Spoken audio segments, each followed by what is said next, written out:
All right, let's bring in now former Virginia Governor Bob McDonnell to break down some of the strategies we may see going into New Hampshire. Governor, great to have you in.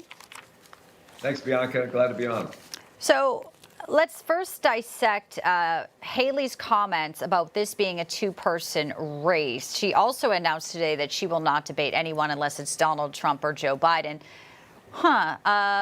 Ron DeSantis has an issue there, not just with a third-place finish, but with this as well. How does he survive much longer, Governor?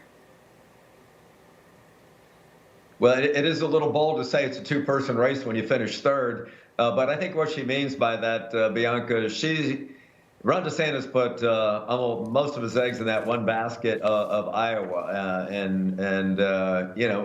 it paid off for him, winning by a close 2 points, but he hadn't spent nearly as much time and effort and money and on the ground in South Carolina, which should be stronger for Haley to come in second, and in New Hampshire, which is a very different state where Haley has had a surge.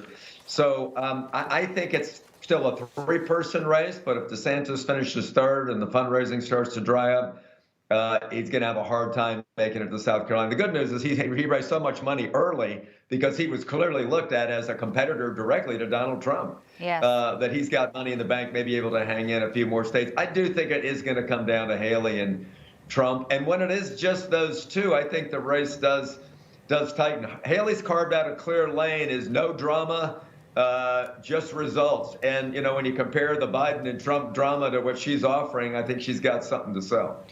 Yeah, and she tries to compare them as having more in common than you realize with the chaos. That was part of her speech last night, and too old. Let's talk about the New Hampshire GOP, though. It is different than Iowa. Iowa, very evangelical. New Hampshire, has these kind of independent-minded people, the Granite State. While you do have the live free or die, there may be some people that may be more intrigued with a Nikki Haley. And here we go with more ad spending. We heard Donald Trump last night saying, let's come together. But it sounds like there will be the donors, the donor class, if you will, Governor, who want to still keep their horse in the race. I think so. Usually, these things aren't decided in just one state, except for Ramaswamy, who finished such a distant fourth. And really, he had the same lane as Trump. He just said, hey, I'm a younger, more energetic version, but I'm still make America great again. 8% doesn't cut it. So he was wise to drop out and endorse President Trump. But I think it goes to South Carolina before it becomes a two-person race. And then, I think the dynamics change. Because honestly, if you look at these polls, Haley actually is doing better head-to-head against Biden than Trump. I think they're both beating him because of all of Biden's obvious weaknesses. But either one of them could win the race. And I think the key is who's going to get the independent votes in the general election, and that's Haley's best case. Yeah, she's definitely using that Wall Street Journal poll that shows her leading, but still with DeSantis and Trump, they're all still within that 5-point margin of error. So as we go into that, you're saying it goes to New Hampshire, it goes to South Carolina. What do you think will be the results, though, in New Hampshire? Do you think that Donald Trump will have such a resounding win like we saw last night? I mean, he was over 50%, Governor. Well, not only that, but he came one county short of running the table and winning in every county. You got to hand it to him.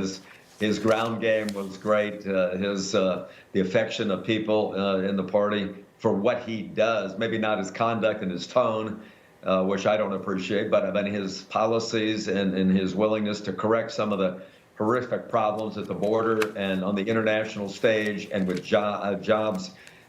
He's clearly right on the policy front, which is what people hire presidents to do. So I think, though, it probably comes down by South Carolina to Haley and Trump. And I think, honestly, Bianca, what happens in court over the next 3 months might persuade some voters that President Trump, if he were to be convicted, regardless of what they think about the merits of the government's case or bias, that could affect independent voters and might change the outcome.